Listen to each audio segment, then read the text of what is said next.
Yo, all right. That was fucking painful, wasn't it? Jesus. So United nil, Arsenal nil, and as Ronaldo has just informed me, it has now been nicknamed the Timeline Derby.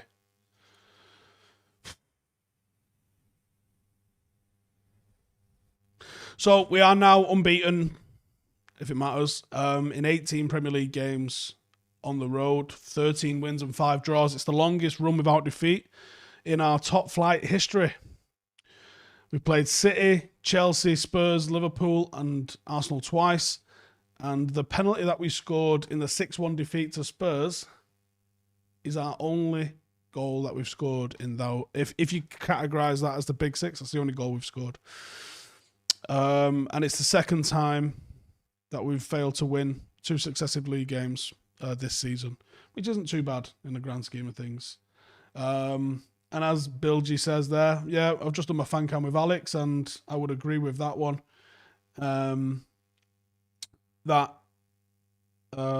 If we'd have beat Sheffield, the draw today would have been all right, but we didn't. So it's not. That's 5 points dropped in the last 2 games, so 5 out of 6. It's not really good enough. But here's the difference, right? Not being good enough doesn't mean everyone has to fucking lose their jobs. Right? You can be critical and talk about how we have to be better than that, but it doesn't necessarily mean it all has to fucking go from here. Wan-Bissaka's game today, 82% pass accuracy, 10 ball recoveries, 5 tackles attempted, 4-1, 4 clearances, 3 interceptions, 2 chances created, 2 fouls, including 1 big chance. So outside of, I mean, he had a pretty good statistical game, but otherwise pretty ordinary.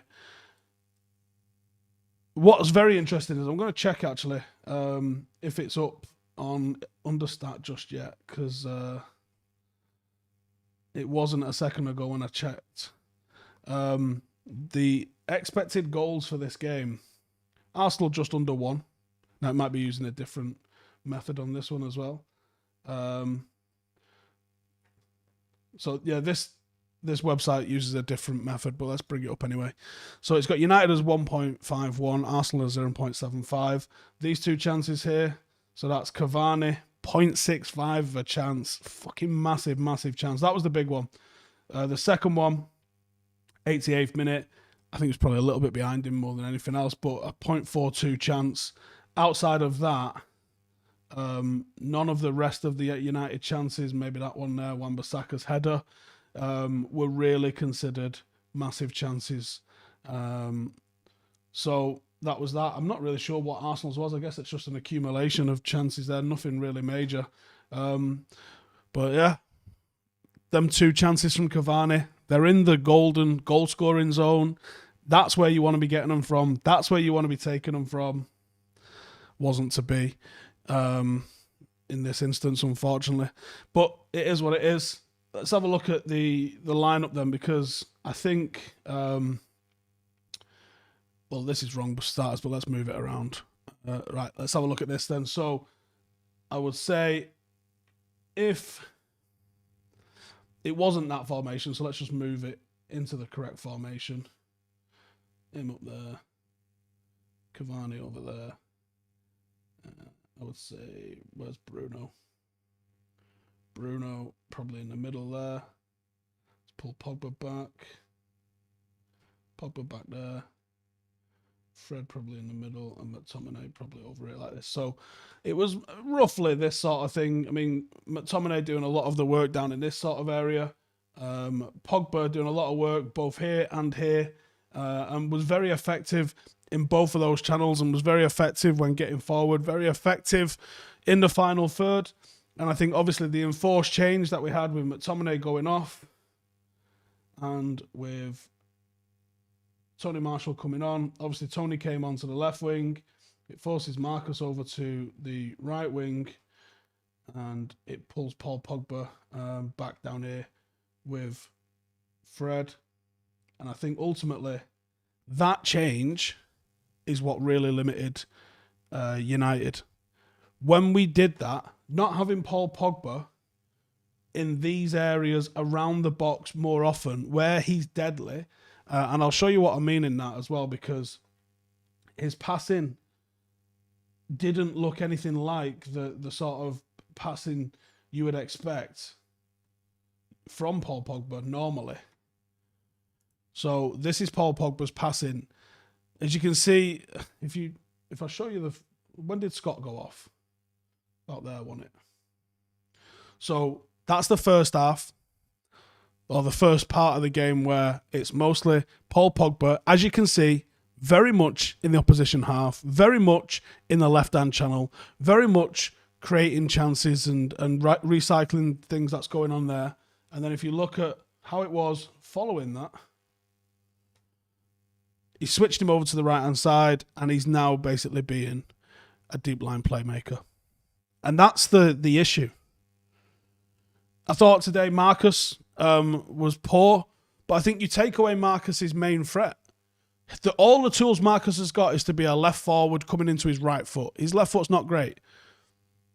You take away all the tools that Marcus has got by putting him on that side. He's still direct. He's still going to try and get in behind. But his options are not the same. He has to turn around. He has to come back onto a different foot.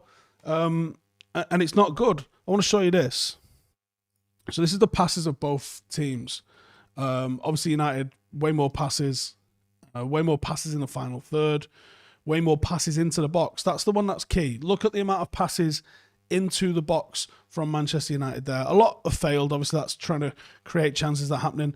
But then look at Arsenal's on the left there. Look at how few passes in and around the third and actually into the final third. Just not great. Just not great. And the amount of long direct balls from the goalkeeper as well. Look at the big red long straight lines from their goalkeeper that just didn't achieve anything. I can't believe Arsenal fans, as being someone that was, Sam in the comments is saying the Ollie out, Brigade are back, massively overacting. It's 2 games in. I mean, yeah, of course, that's what they're like. Tell you what, give the video a like. Let us know what data you want to see, and we'll have a look at it now we've got this thing working again. And we'll actually have a look at it again. I can't believe Arsenal fans who used to fucking talk about their style of play so much as a fan base are now accepting this pure fucking West Brom shit that they're serving up at the moment. Because that's what it is if they're being honest with themselves. But yeah, that's what I thought was the major takeaway from that was bringing Paul Pogba back nullified Manchester United going forward. And because of that, we weren't able to do it. But what I would say is, I mean, go back and have a look at the XGs again. But what I would say is these chances here, that one there and that one there, those are where the game was not won for Manchester United. I would back Cavani so often to go and score them there. It's over a goal there between the two of them, just over 1.7. I would back Cavani so hard to score one of those. Second one was harder. I think it was a little bit behind him. But the first one was just a bad miss. Just an absolute bad miss. Right, this channel is supported by the legends on Patreon. And I am going to do a commuter cam on the way home tomorrow. Or tonight even. If you all want to stick around and watch that. Well, I might do. I might do it tomorrow. After I've had a think of everything. But if you want to support the channel, then that is how we do it. Let's have a look. Is it finally time for the front four of Marcus, Eddie, Mason, / Ahmad and Bruno, and put Marshall on a plane out of the UK? Whoa, brutal. To be honest, I'm not 100% sure why Marshall's getting played through this when other players that have been as poor as this haven't had anywhere near the luxury. He's been quite brutal with dropping some players, but not with others, and I'm not 100% sure why. Marshall's been pretty poor of late, offering very, very, very little. And yeah, all right, Ahmad Diallo today, if you've not seen, got 2 goals. For me, the best moment, though, was when he set up, I think it was the 3rd goal. He didn't get an assist because he was the pass before the assist, but his movement and his dribbling on that to set that up, I thought really was what the key moment of the game was. And I think that you should be excited about him. Is he ready for the first team this season? I'm not 100% sure.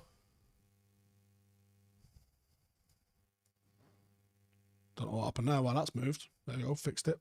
I don't know. I'm not 100% sure if you'll see him in the first team this year, but he had to come into the youth team game and look as good as he did today, because the 23s level is so far off first team level. He's came into that and gone, I'm better than this, which is what he needed to do. So exciting from that one. But I'd still be surprised if you see much of him in the first team before the end of the season. That's my thoughts on him anyway, at least. And does Marshall have Ollie's nudes? He's got something going on with him, hasn't he? Will says, I love De Gea, but he's so indecisive on the ball. It's painful. If Ollie's going to insist that we continue playing out from the back, do I think that we need to start using Henderson instead? I thought it was a key season, this, for De Gea. Not sure how it's going in Ollie's mind, but I think that this is a key season in decision-making, because I think United will evolve over the next 18 months to be more like what Ollie sees as his, hopefully, championship-winning side. And obviously, the goalkeeper is going to have a big part to play in that. I thought at times we coped really well with Arsenal's press today, including with De Gea, but I think you're right. He's not natural, or he doesn't feel as smooth as he perhaps could do when playing out with him. Should Ollie give Marshall a break and focus on playing Mason back into form as he can actually play off the right? The current strategy of keep playing Marshall through this dip appears to mess with Marcus's form. Is Marshall in form worth having Marcus and Mason out of form? I would say no, and I tend to agree. Jack says, Bruno's been incredible since we got him, but last 3-4 games been dreadful. How long before he has to be dropped? I disagree that he was dreadful today. I thought he was all right. Ollie out, says Luke. No. Is the lack of goals against the big six concerning? Yes, I think it is when you take it overall, but if you go through each individual game, you got to see how many of those teams absolutely shat it and parked the bus when they played us. Apart from, I mean, even Liverpool did it a little bit, but the only one that didn't was Spurs, and they twatted us. The rest of them, like, literally parked the bus against us. Does it appear that opposition teams are doubling down on Bruno in the middle as we don't have a real threat off the right wing, or is he simply performing as a human being? I thought he was all right today. I don't know. I mean, let me know if you think different, but I thought he was all right today. I don't think it was any particularly wildly bad or certainly not a good performance, but, you know. Are we too scared to lose games against the big six rather than trying to win these games? I thought United looked like they were trying to win that. I don't know if you agree or not, but I thought United definitely looked like they were trying to win that. What's worse, Lacazette practically kung fu kicking Maguire in the head, or Rude climbing over Vieira? Bear in mind, Rude got booked. Lacazette was being a proper knobber, wasn't he? A proper knobber. How much longer do we make changes for Marshall? Granted, he became on because Scott went off, but Marcus looked average on the right. I don't think he looked average. I think he was below average. And he constantly got in Cavani's way. Is it time for him to go? Maybe they're playing him to try and maintain his value to sell him in the summer. Otherwise, I can't find a reason to put him in the team at the moment. And again, I'm concerned against the lack of the traditional bigger names. You have to say overall, yes. But you also have to say, you know, the change in attitude that those teams previously went for us, those teams now do not go for us. So the respect level has changed in that sense. It's still not good enough. It's absolutely still not good enough. Yeah. Bruno isn't the problem. It's the predictable slow play by United. I wouldn't say United's play is predictable, mate. I definitely disagree. Not winning the title this season is disappointing because City and Liverpool will probably go back to 95 points next season. I'm not sure about that. Big chance to do it. But yeah, it was a big chance to do it. I agree on that. And I think if you'd have brought in someone to lift everyone a bit like Bruno did, you don't even need to be the same level. It's just someone to have a bit of a lift. Aaron says, bad do that. Had our chances. As did they. I think we had more chances, significant amount more chances. And I think United would be sick going back after that because I think that's 3 points that we should have had. If every team parks the bus, we ain't finishing top 4. Yeah. We need a penalty. We need to do more running in the box. Someone will foul us. Especially, like, I can't believe no one was like, I'm going to run at David Luiz because he's a fucking idiot and he'll definitely kick me. Imagine if we had a right winger. Imagine. Can we agree that, given how clinical Cavani is, We are right to be disappointed he didn't put that away. I mean, I would definitely say that, yeah. Yeah. He should have scored. Simple as that. Like, people absolutely destroyed Marcus for the ones against Leicester. The combined XG of the ones Marcus missed, including what he scored, was lower than the 2 that Cavani missed today. I think Ollie needs to introduce some new energy in the team to get us going. Don't mind Donny being introduced in midfield now McTominay's out. That would make a more attacking diamond. I think you could be right. Tommy says we absolutely need Haaland. Ooh. Cavani isn't a long-term option and Martial's proving that he's not a 9. Yeah, I think Haaland, or look around Europe. If Haaland's not the one, or if Dortmund are going to want a crazy price, then yeah, someone else.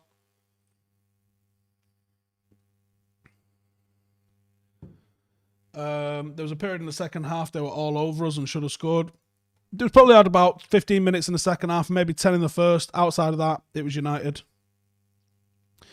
Mark says, Stephen, a title-winning side, win at all costs there. That's a poor Arsenal side. Yeah, but it's an Arsenal side that doesn't concede a lot of goals. They didn't beat us. It's on them to beat us in that situation. You're dreaming if we think we started as a diamond. I think we did, in fact. I reckon... Where is... I don't know if it'll let me do the influence from the first...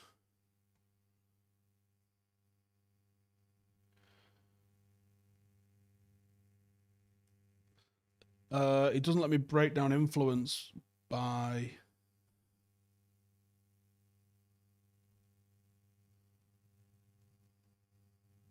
Doesn't let me break down the influence by halves. I mean, this is what it looked like.